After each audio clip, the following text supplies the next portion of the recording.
executive to open session, so can I have a motion to, let's see, approve the minutes? I make a motion to approve the minutes from the Strategic Education Committee, Policy and Personnel, and Operations Committee from the October 9, 2017 meeting. May I have a second? Second. All in favor? Aye. Any opposed? All right, so passes. All right, so we just got out of executive session. Do we want to make that motion now, or is that, no, that's, Those are- yeah, those- no, that's. But there is one item from executive session, but that has to be on the board meeting tonight. Yeah, we got a board meeting. Okay. All right, so, reconvening, we've got public comments, looks like. So, good. We have, James on folks? yes. So we have Jessica Norris, Shelley Hill, and Georgia Gruber, and then Carol Jackson.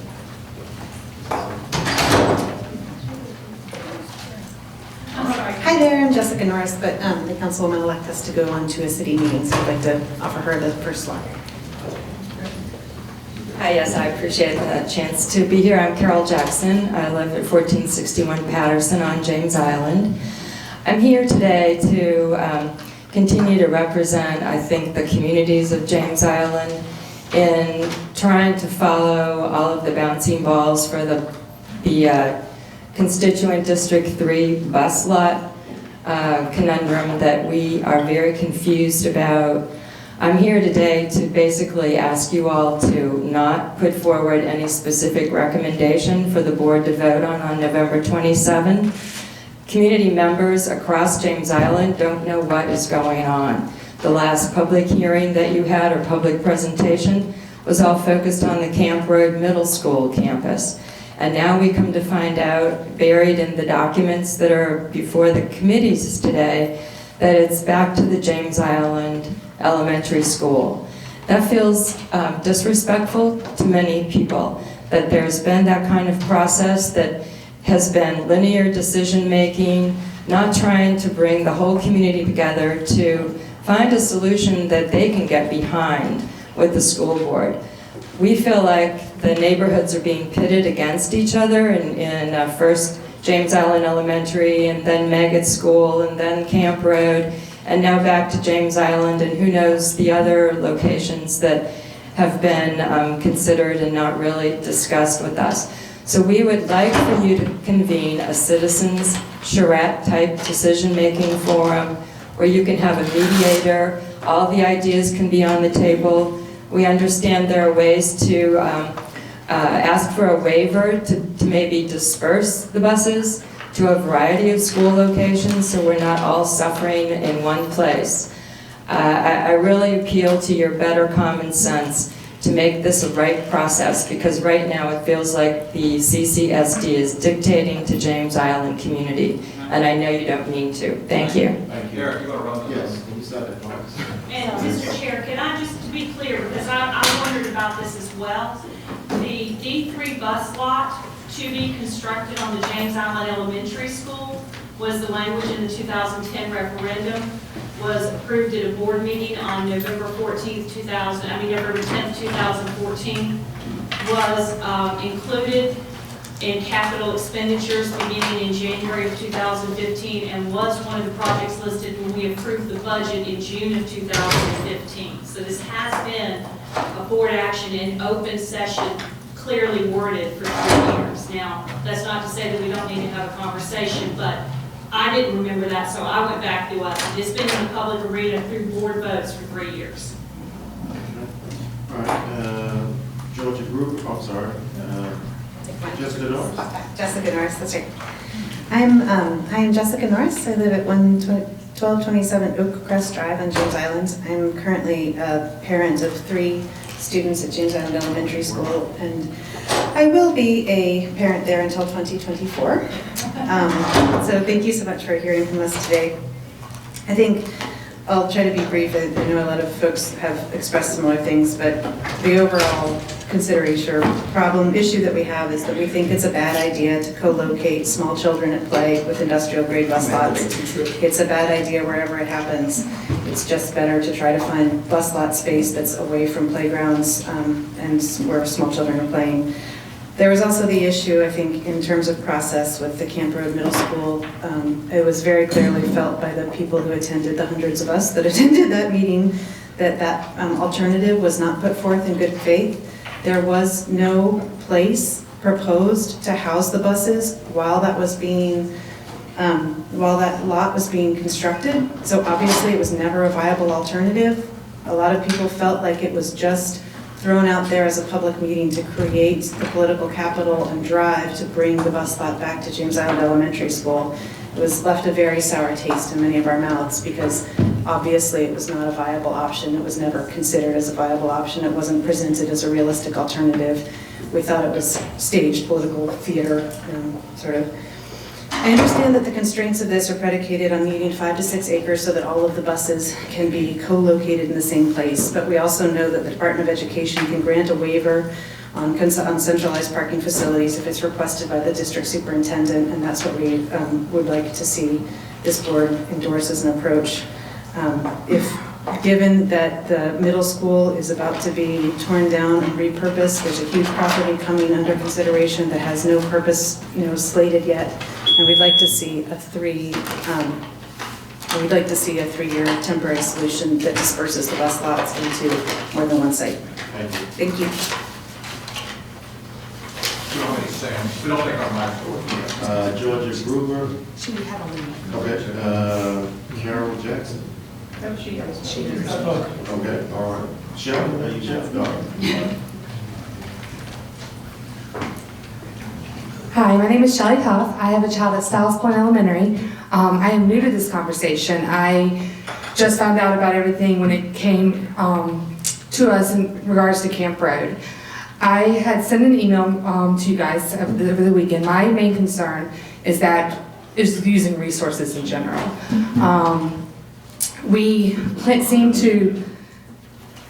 They're asking for 5 acres. I don't believe that is completely necessary. I would like to see kind of a brainstorming or drawing of what that bus lot is going to look like before we commit to 5 acres of our resources on James Island, which is extremely hard to come by. I sent some different bus lots from around the state. One of the ones that was local was Northwoods Middle. They are actually on over 35 acres, and their bus lot is currently 2.1. I spoke to Mr. McNeil prior to this, and he suggested that lot was not up to code, but it still has a lot of space, and I think the visual definitely helps that there may be some other options to making it fit within the standards that are set.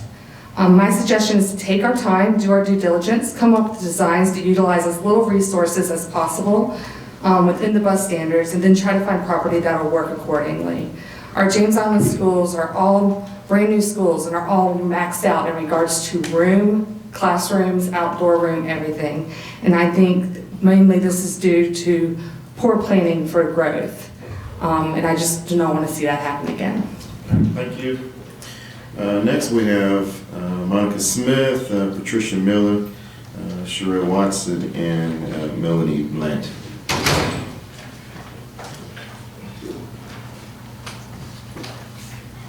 Thank you, sound man.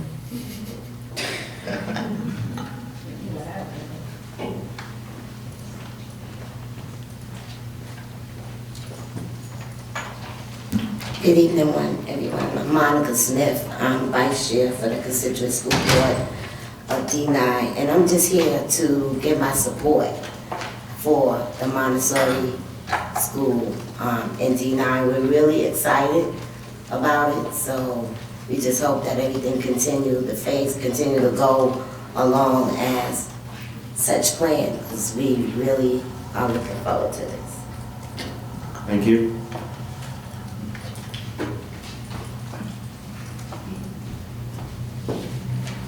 Good evening, everyone. Evening. My name is Patricia Miller. I'm a former Montessori educator, and I know that the benefits of this program for Freyson and to all children will benefit them in a different learning technique. I'm here to request that the district moves forward to allow E.L. Freyson to become a Montessori school and I also am amazed by Ms. Kim Hay. I taught her daughter at Montessori, and I remember she came into the environment one morning, the classroom environment one morning, and said, I'm going to start my own Montessori program. And she successfully did that. And she knows that it's for all children. It doesn't have any face or any colors, for all children. And I ask that you bring this program to the community of Edith South Fryston. Thank you. Thank you.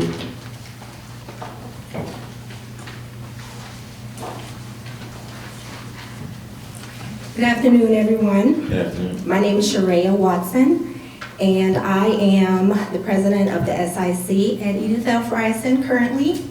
I am also the mother of a first grader at Edith L. Fryston. And I am here to express not only my desire, but the community's desire to for Edith L. Fryston to become a Montessori school in my district. Thank you. Thank you. Good afternoon, I'm Melanie Blanton. I'm a future resident of Wadmalaw, currently a West Ashley resident. And I'm so excited to hear that Frierson is looking to move to Montessori. I have one daughter in CCSD schools now, and we'll have a son who is coming up and will go to CCSD. And I would love the opportunity to send him to my neighborhood school and still have the option for Montessori. I've toured a couple of the other Montessori schools in the district and have been completely wowed. And it didn't happen for my little girl, and so not only would I love to see Frierson become Montessori and start with primary, and that would be great for my son and the students in my neighborhood and my community, but I also would like for you all to consider looking at not just the primary grade, but possibly starting with lower L, because a lot of the parents out there that may be sending their kindergartner to a school and be on one of those really lengthy wait lists at Murray Lassane or Community, Montessori or James Simmons, they might consider moving back to the island, and it would be a great opportunity to bring some of those families back and re-energize Frierson. So I thank you for the time, and I look forward to seeing that happen. Thank you. Thank you. Mr. Chair, this concludes our public. Thank you very much. All right, so Strategic Education Committee, so which one of us is handling that? Am I handling that? Yeah, just because we just had that one. All right, then, so we got the Frierson Montessori proposal, so Jennifer and Kathy, Kathy Middleton, want to give us a little bit about that?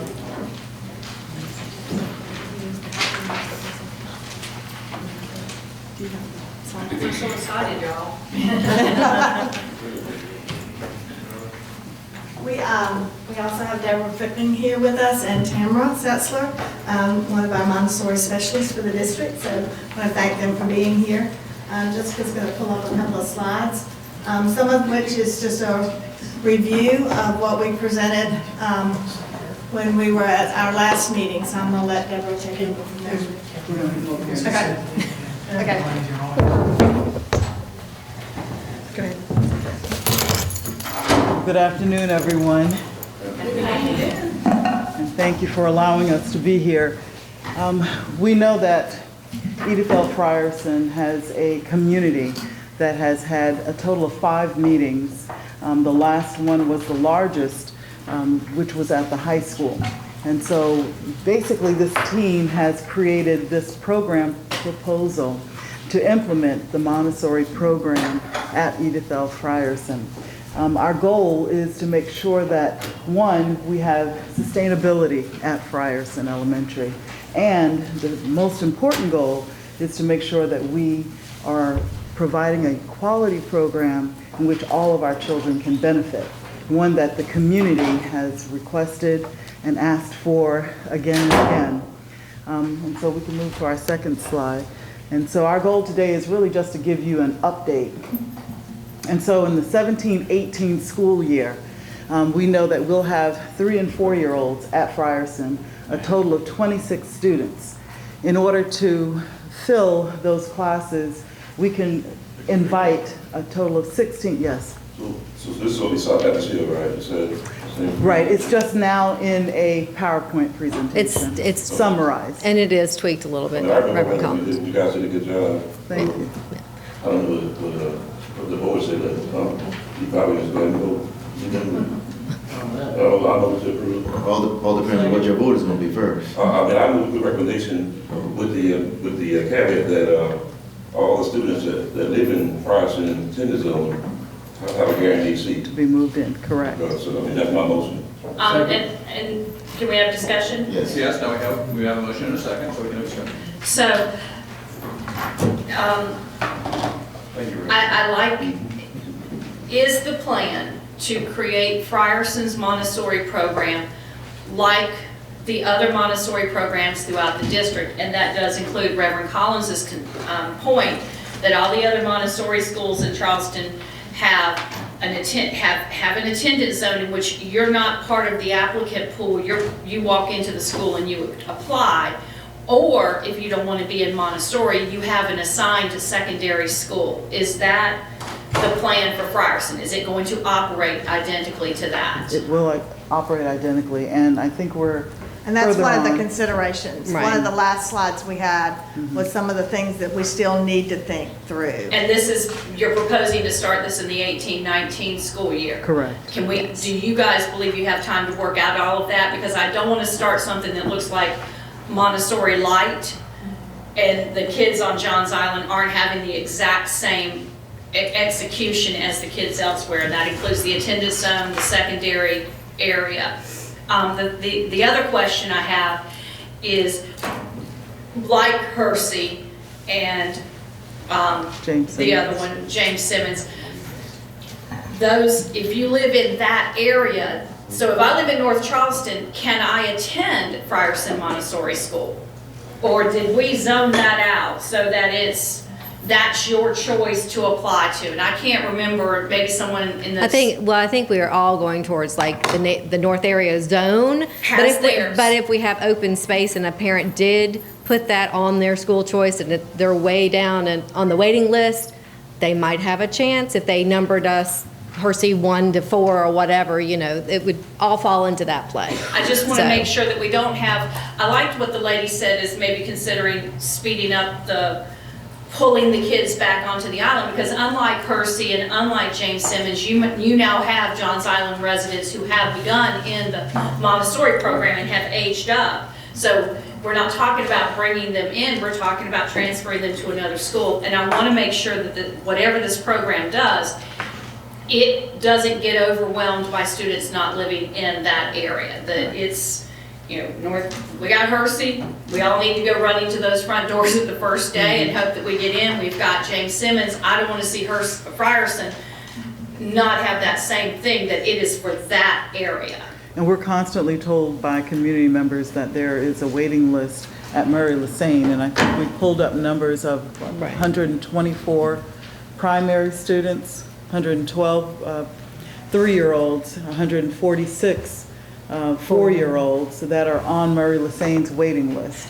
But are I think they the on? proposal going forward is to basically serve D9. Right. Correct. So that was my next thing. They're on Murray Lassane's waiting list and live in D9. I don't want to include they're on Murray Lassane's waiting list and live in West Ashley, North Charleston, Mount Pleasant. I want it to be D9 kids. Correct. D9 is our focus. But my point, my vote is based on, is that what I'm expecting? Can I expect if I vote to approve this? Yes, D9. Thank you. All right, I like that. Well, the question. So all in favor of Reverend Collins' motion to go ahead and move forward with the Montessori proposal? Aye. Aye. Any opposed? And so I'm assuming that y'all are not going to consider bringing in other grades next year other than what's proposed. That's what Did you you're, make that motion? That's not the motion that I. that's not the motion Chris made. That's what I'm asking. I mean, they can grow, I don't want to grow. So we can be clear, and we've already voted that. Yeah, I've already voted. Right, so this So- isn't bringing in primary next year. Not unless someone made that motion. This is all, Bringing in primary. it's I'm sorry, bringing just primary. 2 primary classes So, next year. Just so the board can be clear, can you just let them know the levels that will be Yes, implemented in 18-19 year? If you'll go to slide 3. The only thing in 18-19 is primary. It's 2 primary classes, which are ages 3, 4, and 5-year-olds, mixed group, 21 to 24 students in each class. And then the next year would be adding a lower L class. If you want us to revisit that and open a lower L, we can revisit that next year. The issue with that might be budget. Right. With having to do some renovations Well, that's make why sure we have probably the needed to have correct- that discussion before we Yeah. voted, because you We're- can't just go in there and add an elementary Right. Right. level. And you do, I know when we were at the last meeting too, we talked about transportation and we got Jeff Baroe did come up with numbers. numbers for transportation. Okay. So So that has to be it's like considered. buying a car and upgrading, oh, I want leather interior. It's just like if you got you're about to buy a new car, you're gonna put in another grade right now. Yes. Right, we'd have to be discussing what that looks like and how much it costs, and if we're willing to board approve it, because they can't add that grade without our approval. Correct. Bring all of them, like, necessary. All right. Thank you. Thank you. Thank you. Thank you. Thank All right, so adjourn the Strategic Education Committee and policy person.